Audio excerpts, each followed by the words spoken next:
Am I a woman? The moon gives birth to the sun. Fire expands through her belly, and after 13 days, she begins to weave the earth from stardust and corn. The crease where land meets the ocean is the only border she ever stitched. Why did we forget this history? Cloaked in shadow, La Luna nourishes us silently, never asking for a whisper of thanks, always giving more light when the sun grows tired, controlling the waves 24 hours a day, pushes the water in and out like a breath, body dancing. Adds a swoosh of calm breeze to remind me of my mother, silent air, and a cold warmth. Body grows numb in the wind, and I begin to heat myself with my great-grandmother's spirit. She flames through me like a phoenix rising from the dust they accused us of being. And I howl at the darkness, look up at the sky and wonder, am I a woman? I've never felt that strong before. Never learned to build a home out of sacrifice, blood dripping quicker than sweat. Never learned to smile as I feed my lover a chalice of my tears. I guess that must make me a man. Cracking my mother as hollow as bone, letting trauma turn me into the night sky, misting with envy. Envelop the moon, hide her shine till she slivers into crescents, shrinks so small you question her existence. That's the only version of man I've ever seen. Hungry like a wolf with no meat, only rib cage, jagged teeth salivating, waiting eagerly to gnarl at the moon's flesh. I don't think I'm a woman. I never learned to sculpt beauty from the ash of an eruption, melt lava into my skin, radiate heat that is healing even after being scorched. If I can't swallow my pain day after day as I tear off scraps of skin expected to feed a village with my own flesh, that must mean I'm not a woman, right? It must make me a man, beast stalking the moon, dripping with lust and need of transformation. When did I forget the moon's history? When did crease between land and sea get rewritten as gender? Been fooled by colonizer into false dichotomy like woman is synonymous with sacrifice, synonymous with the moonlight. Illuminate the darkness of a man, save him from his own silence, like that's her job, right? To bird the sun, swallow fire as he steals your shine, to light a blue sky, never whispering your name. Maybe I am more wolf than moon, but does wolf have to be synonymous with monster, consuming the moon for comfort? What if we heal our own wounds, no longer expecting to be held by the moon like a baby swaddled against a warm chest? What if we heal each other, lick the tears from our brothers' cheeks and listen to them howl their silence away? Watch them melt into ocean and salt in our arms, hold them like the moon holds the sun.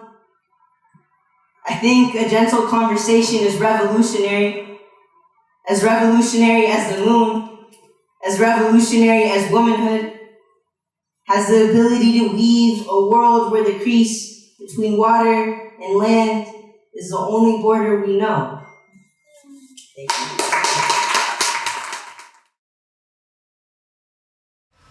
1. I'm online again. It's easier to hide, walking in rain. His alphabet-bruised throat craved the meat of my bones. I shadow orchids. He said he liked to grab onto the parts that flew. He chased eyelashes. I forgot faults, stored sentences between blue sheets. I turned into wallpaper. 2. X out curled feet. Labyrinth dreams. His love what it was worth. Addiction walked over ribcage. Bellowed belly. Fawn pariah. 3. I'm online again with a different name. I scroll pictures of strangers. I find you between F and K. I am honeycomb when you disappear. 4. I am golden. You said I had your grandmother's eyes. You called me dragon. My thighs opened, easy eyes, just shy of letting go. The sent message, the blurred lines. 5. I stayed too long, but grew wings. Calendula, where did my legs go?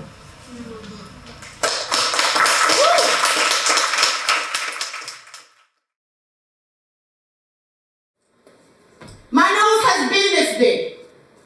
For a long time, I've been this fucking big. I don't know when this shit came though. This mark, you see it, this mark on top of my big ass nose. How dare I have a cute ass mark on top of a big ass nose. It's like having rims on an Astro van.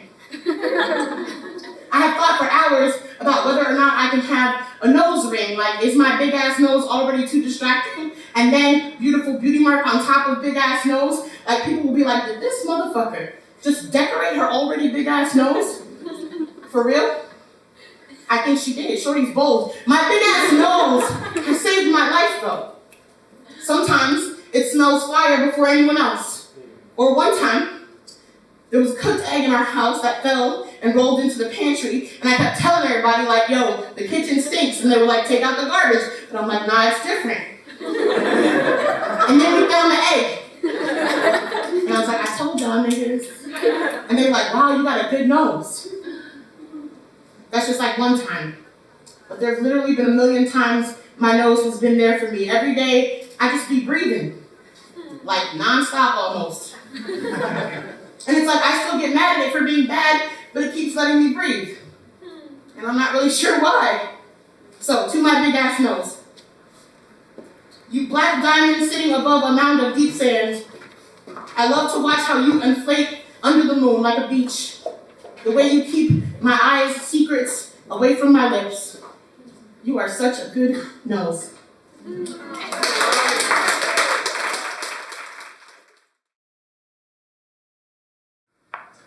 Fashion magazine and checkout line say blank is the new black. Cover shows a picture of a white girl with black features. Pages be white with black feature left out this issue because, you know, sales were down. And white girls rave about it on their black and white blogs with only white models. And I wonder how it came to fall so deeply in love with an industry that never quite loved me black. And ain't it so funny how black never really go out of style. How the best accessories always be black. How black pairs so well with everything, like black stilettos and black lips, or black hips and ass on anything except actual black body, or black dress and statement headband, or black death and statement headline portraying black child as anything except actual black child, or cute little black boots and crossbody bag, or cute little black boy and body bag, body bound forever on black pavement outlined in white chalk, talk about an iconic duo. What match is made in white heaven to be black and on somebody's arm, or black and on somebody's payroll, to be black body and black tie, walking around like I might just get buried in this, who knows? Dressed to the nines like them nines might shoot out both ballroom and bullet. Like I might dance myself dead tonight, like this ain't Yeezy open season 4. Like I might catwalk my way into a casket and see my skirt on a white girl tomorrow. Blood still on it and everything. Magazines wondering who wore it best. Damn near called white the new black. Meanwhile, me and my black ghost host a fashion show for all us ratchets and hood rats and old blacks who sat back and waited for our insecurities to become fat again, waiting for the white woman to shave her head and declare the war finally over. As if we didn't have to be loose curl, big afro, fist up to be called half the feminist she is. As if any of us got to be both revolutionary and alive. As if every black god died for their white sins only. As if we ain't ready and waiting and wondering when they'll come running to our graves in the black of night with their knives to carve the culture out us. Spread it all over their skin like that new raw shea butter thing they just read about. And watch the prices go up. And watch how all of a sudden I'm too poor to look like me, so they build a new body out my bones and call this evolution. Skin me with surgical knife and say they don't really believe in blood, don't see color much, but somehow still know that this particular red, didn't you hear? This red be the new black.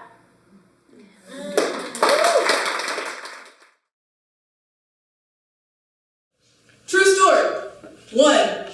This is the list poem because I hate list poems. Because they always sound like self-help books gone wrong. One of those Facebook recipes that forgets all the seasonings too.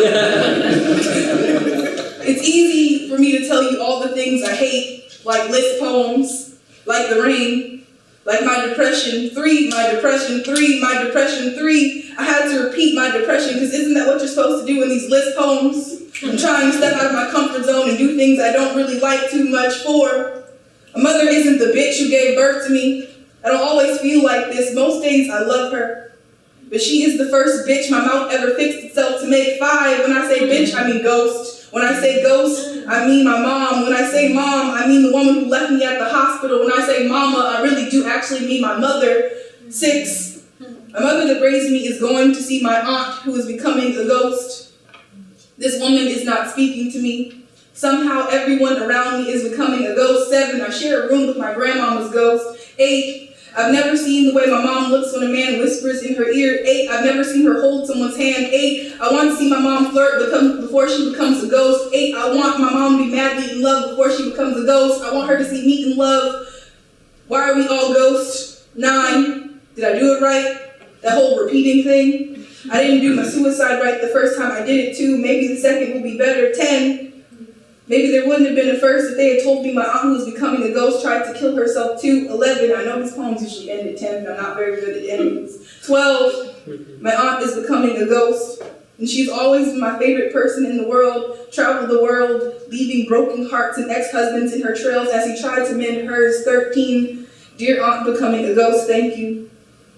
First person I saw with eyes like mine, broken, glazed over in a dreamland this family of caskets has never understood. Thank you. Will you hold my mom's hand in heaven while I hold hers down? Please, hold me. Tell me everything will be fine. That the depression ended before you became a ghost. Tell me you found love. Tell me I will be safe one day. That the world will be okay. Tell me my mom will be okay. I know one day she'll be a ghost. But at least then she will have you. Tell me, will I ever fall madly in love? I don't mind if it's not with someone. Tell me, did you at least fall madly in love with yourself?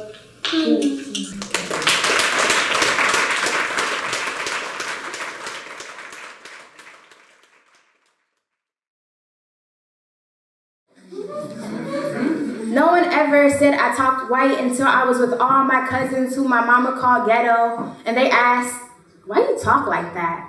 And I always thought words came out of my mouth normally, sometimes with a mumble because I talk too fast, and sometimes loudly when I was excited. Like once, there was this new Power Ranger movie, and all I wanted to be was the Pink Ranger. Her name is Kimberly. I wanted a cool name like hers, an easy name that didn't get stuck on the tongues of nearly everyone I met.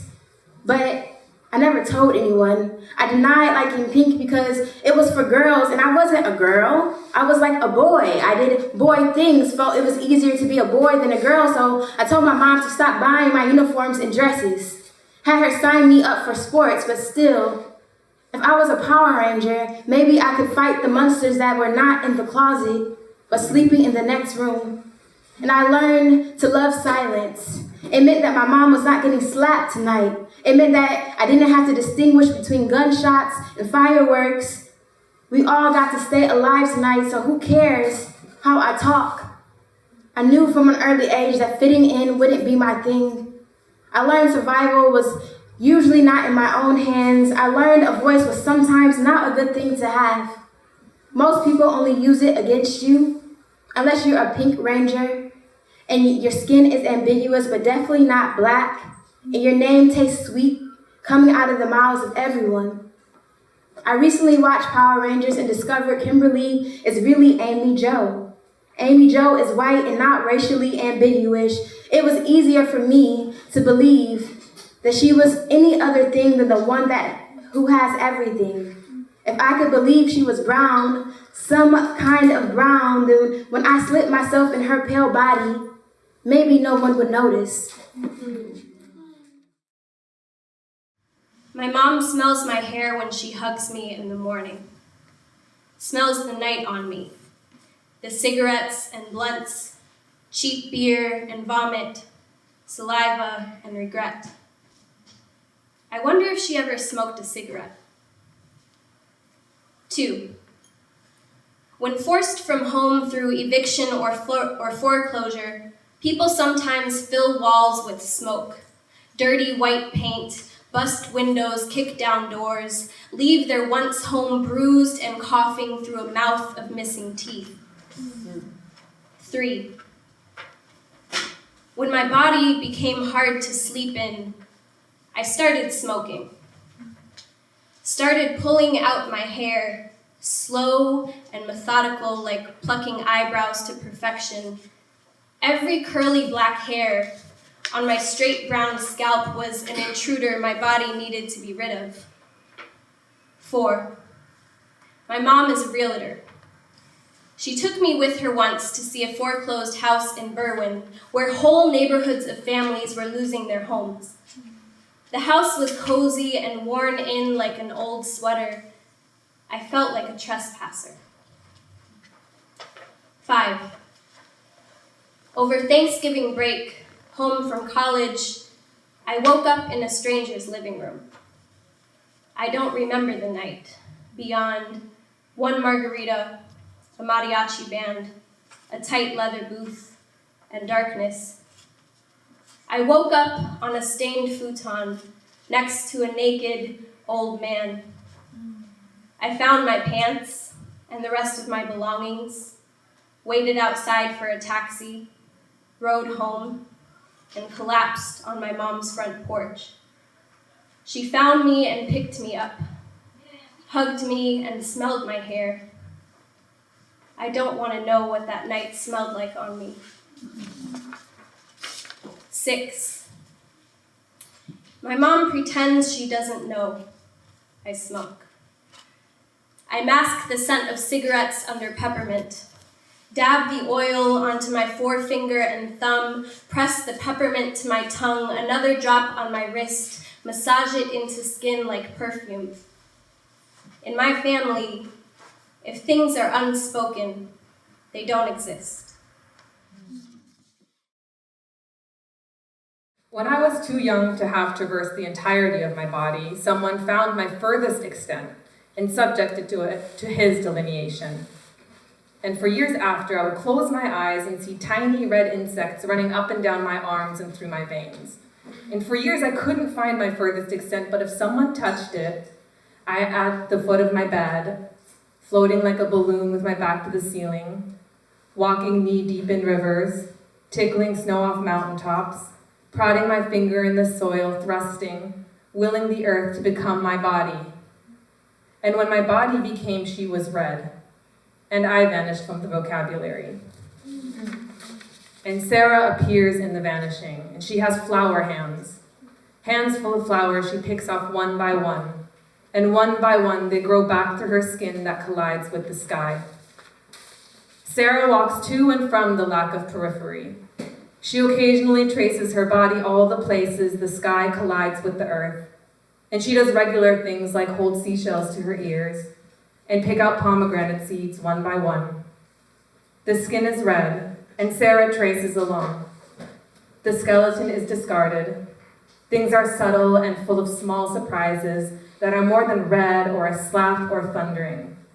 The way the seashell feels on different moments of the skin surprises more than the sounds of the ocean. Sarah has a mouthful of wetness and a stomach full of intestines. Hundreds of pomegranate seeds floating there, all red and shining and subtle and ready to burst. Sarah, ready to burst, collides with the sky. Water to the water, Sarah. Water to the water. Water to the water. When they enter, Sarah swallows her lovers whole. She feels them floating in her belly, probing their way towards her mouth. When they enter, Sarah puts 2 hands in the water until it cools her veins. Have you seen the water lately? Sarah dips her face in and sticks out her tongue. It is hot as a hand creeps up her neck, tearing its way to the roof of her mouth. Sarah is sweating and tries to drink, but a finger pushes down on her tongue. Sarah cannot swallow and feels her saliva running into the water. Sarah is becoming red. Sarah is ripping. Sarah is becoming red. Sarah is painted into a corner and eye-catching. Sarah is surrounded. Sarah, lay down on the bed and reach up to the water. Her jaw cracks as he moves his arms past her teeth and pushes down on her breasts to pull his torso, his thighs, his ankles out. He steps 1 foot on her forehead, and the heel closes her eyes. He moves to the water and washes his body on Sarah. There is a mouthful of flowers, and he rains down. When she tries to scream, she sputters. Be quiet, Sarah. You are making a mess. Rubbing Sarah, hot Sarah, water to the water, Sarah. Seashells, ocean, panic, Sarah. Gather and grow larger, Sarah. Pomegranates popping, Sarah. Sarah combs her flowers, Sarah. Sarah out the window, Sarah. Red collide and Sarah. Sarah thrust into the earth. Writing is the tissue of quotations drawn from the innumerable centers of where my body touched yours. Spill to the inside back inside, the tissue to tissue, the hand is dripping, and I am washed in words. The mouth fills with water, and the tongue pushes waves to the shore. Water to the water, water to the water, water to the water. Thank you. When I was 7, my mom took me and my friend Annie on a work picnic in the Oakland Hills. After lunch, Annie and I wandered off and found a stream hidden behind some far-off trees. We followed the stream, then found a path that led up a hill. After wandering for some time, following various paths and trails, we couldn't find our way back to the water. Eventually, we wound up on the side of a winding mountain highway. We sat and watched cars speed past until a cop car pulled over, asking if we were Grace and Annie. They drove us back to the picnic, which was swarming with park rangers, police officers, and frantic businessmen and women. We had been gone for 2 hours. I found my mom running along a border of trees, shouting my name in a shrill, haunted voice I had never heard before. I ran to her, and she fell into my arms, buried her face in the pocket of my neck and shoulder, and sobbed. I stood straight and held her up from the ground. I remember wishing I was stronger.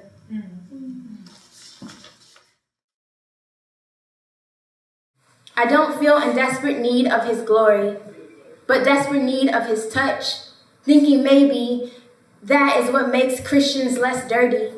And I try to sing, but I can't find the right pitch of holy. And then I think about the falafel I ate yesterday and how those dark-haired men maybe know a different God. And how can I look at them in their eyes and tell them they're wrong, condemn them in a place most of us are living anyhow, ask them to surrender to a God with eyes as blue as the ocean's abyss? How can I conclude that they should drown? And I become a cynic about blood and bones and who's really matter and God and how God and black have become such a synonym for each other. And while they're praying, I swear I hear Jesus say, I don't have as much power as you think I do. Why you put so much faith in something but never yourself? And if I am bound to hell by my non-belief, I imagine it's no worse than this life. Maybe just a little hotter than a Chicago summer. When the lead gets so hot in pockets, people pull it out to fire. And every summer is a bloodier than the last. And I pretend none of this is happening in my lush neighborhood of Lakeview, where the black population are dots. And the only bangs I hear are fireworks over Navy Pier.